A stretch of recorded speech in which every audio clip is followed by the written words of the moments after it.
गरीब माँ की 5 बेटियों के सोने के बाल। बाप रे, अभी से ही जेठ की तरह चिलचिलाती तपती धूप हो रही है।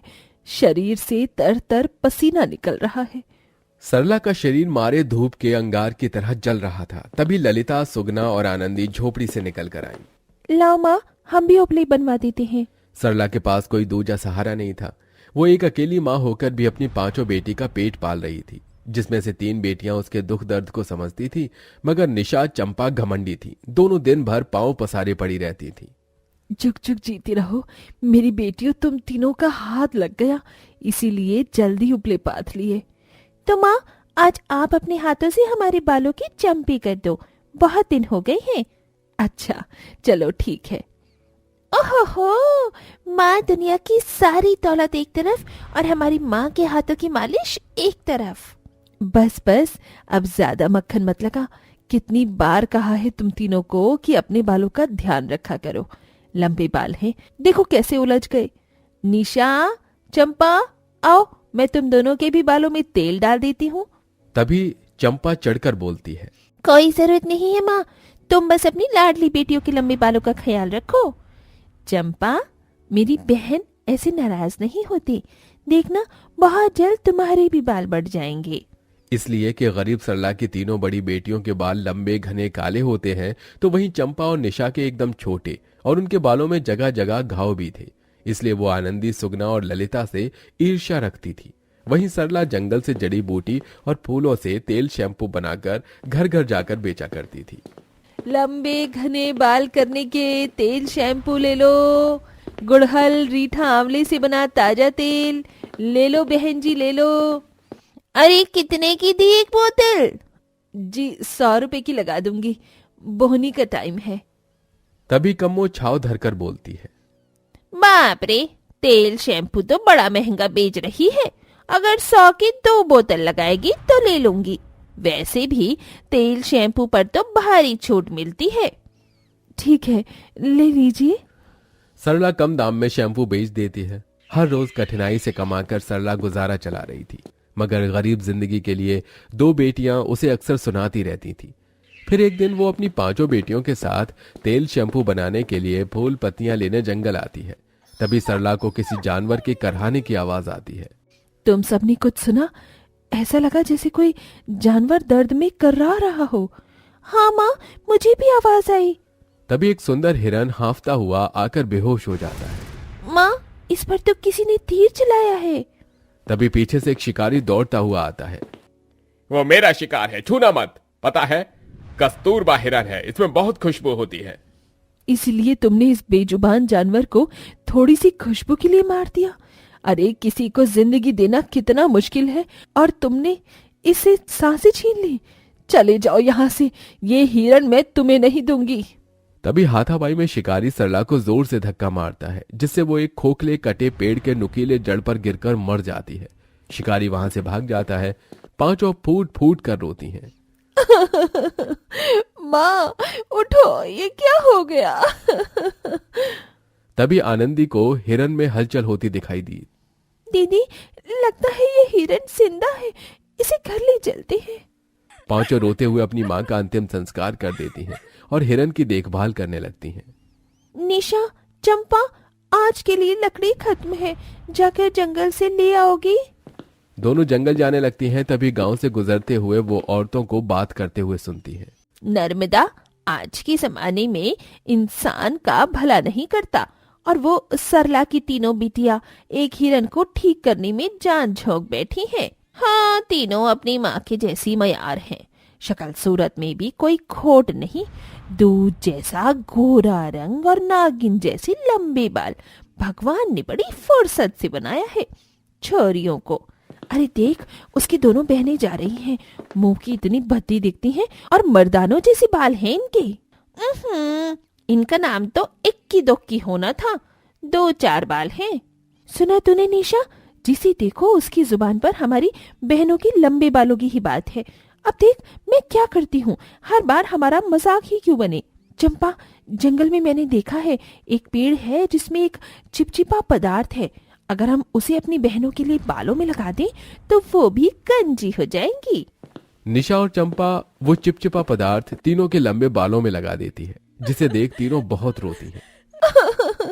दीदी, लांग छुड़ाने पर भी ये नहीं छूट रहा। आनंदी, अब हम तीनों को अपने बाल कटवाने होंगे क्योंकि अब कोई रास्ता नहीं। आखिरकार तीनों को अपने पूरे बाल कटवाने पड़ते हैं। गंजे होकर तीनों को अपने बालों का अफसोस नहीं जाता। वो इस हिरन से अपना दुख बांटती हैं। पता है प्यारे हिरन, हमें हमारे बालों से बहुत प्यार था। अगर माँ होती तो कोई ना कोई उपाय करती। कहते कहते तीनों अपनी माँ को याद करके रोने लगती हैं। तभी एक जादू हुआ। हिरन की आंखों से सोने के आंसू टपकते हुए एक रोशनी निकलकर तीनों में समा गई और देखते देखते तीनों के सिर पर सोने के लंबे चमकदार बाल आ गए, जिसे देख तीनों चौंक गईं। दीदी, हम तीनों के सर पर सोने के बाल आ गए। हाँ, पर ये हुआ कैसे? मेरे जादू से। अरे बाप रे, ये हिरन तो इंसानी भाषा बोलता है। आनंदी बेटी, ये मैं हूँ, तुम तीनों की माँ। कुछ देर के लिए इस हिरन में मेरी आत्मा है। तुमने मुझे याद किया था। तीनों इस हिरन से लिपटकर रोने लगी। माँ, लौट आओ ना माँ। तभी तीनों की रोने की आवाज सुनकर चंपा और निशा भी आ गई। अरे, तुम तीनों ने यूं रोना धोना क्यों लगाया हुआ है? पर तीनों के सोने के बाल देखकर जैसे दोनों के सीने पर सांप लौट गया। हमने तो इनके बाल काट दिए थे ताकि ये भद्दी दिखे, पर ये सोने के बाल में अब तो ये बला की खूबसूरत लग रही हैं। अगर सच्चाई निकलवानी है तो इन्हें मीठी मीठी बातों में फंसाना होगा। अरे दीदी, ये सोने के बाल कहाँ से आए? तीनों ने सीधेपन में सब बता दिया। दोनों अपनी माँ से लड़ने झगड़ने लगी। माँ, हम भी तो तुम्हारी बेटी है, हमें भी सोने के बाल चाहिए तो चाहिए। ठीक है, ये लो, ये जादुई सोने के बाल तुम्हारी हर मांग पूरी करेंगे। मगर याद रखना, अगर तुम दोनों ने सोने के बालों का गलत लालच किया और इस्तेमाल किया तो इसका फल भोगना पड़ेगा। ये कहकर हिरन की आंखों से सुनहरी रोशनी निकलकर दोनों के बालों में समा गई और उनके सिर पर भी सोने के बाल आ गए, जिससे दोनों खूबसूरत दिखने लगी और अहंकार से भर गईं। देख लो दीदी, अब हम भी रूप की मलिका से कम नहीं। हमारे पास सोने के बाल हैं, इसीलिए अब हम इस झोपड़पट्टी में सुदामा की तरह नहीं रहेंगे। चलो, हमारे जादुई सोने के बाल हमको इनसे अलग एक बड़ा सा घर दे दो। ये कहते एकदम से उनके बालों में एक चमक हुई और दोनों ने खुद को बड़े घर में पाया, जबकि तीनों उसी झोपड़ी में रहकर गरीब लोगों की मदद करने लगी। एक दिन एक बुढ़िया उन अमीर घमंडी बहनों के द्वार पर आती है। बिटिया, कुछ खाने को दे दो, बड़ी भूख लगी है। दोनों बहनों ने खुद के सोने के बालों पर इतराते हुए बुढ़िया की बिगड़ी हुई दशा को देखकर घिन करते हुए कहा, इस बुढ़िया में से कितनी बदबू आ रही है, कितनी गंदी है ऋतु है बुढ़िया। चल भाग यहाँ से, हमारे पास मुफ्त का कुछ भी नहीं जो भिखारियों में बांटते फिरे। दोनों बहनों ने जरा भी तरस नहीं खाया और बुढ़िया को बुरे बर्ताव के साथ दुत्कार कर भगा दिया। फिर बुढ़िया तीनों सोने के बालों वाली दयालु बहनों के घर आती है।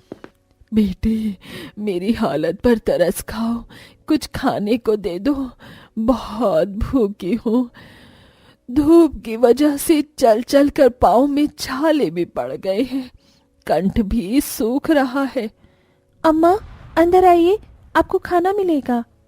तीनों बहनों ने बुढ़िया को अंदर लाकर बिठाया और फिर उसे खाने को दिया। खाना खाकर बुढ़िया संतुष्ट होकर उन्हें आशीर्वाद देती है।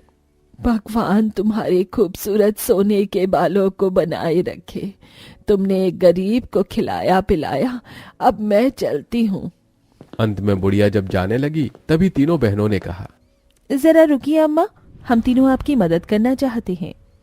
तीनों ने आंखें बंद की और अपने जादुई सोने के बालों पर हाथ फेरते हुए मदद मांगी। हमारे जादुई सोने के बाल, हमारी मदद करो।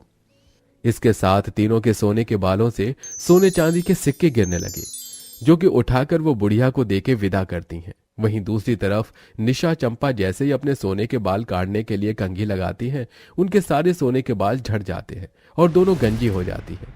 अपना भद्दा रूप देखकर दोनों चिढ़ पड़ती हैं। मेरे सोने के बाल कहाँ गए? नहीं नहीं, ऐसा नहीं हो सकता। दोनों डबडबाई आंखों से खुद को शीशे में देखने लगी। तभी उन्हें अपनी माँ की परछाई शीशे में दिखाई दी। मैंने तुम दोनों को पहले ही चेताया था कि लालच न करना, मगर तुमने किसी गरीब के प्रति इंसानियत नहीं दिखाई, इसीलिए तुम उस सोने के बालों की हकदार नहीं। ये कहकर सरला की आत्मा गायब हो गई और देखते देखते वो बड़ा घर भी झोपड़ी में बदल गया। वहीं मददगार स्वभाव रखने की वजह से तीनों बहनों के सोने के बाल बने रहे और वहीं निशा चंपा को अपनी लालची स्वार्थी स्वभाव की वजह से सारी जिंदगी गंजेपन के साथ गुजारनी पड़ी। यही उनके कर्मों का लेखा जोखा था।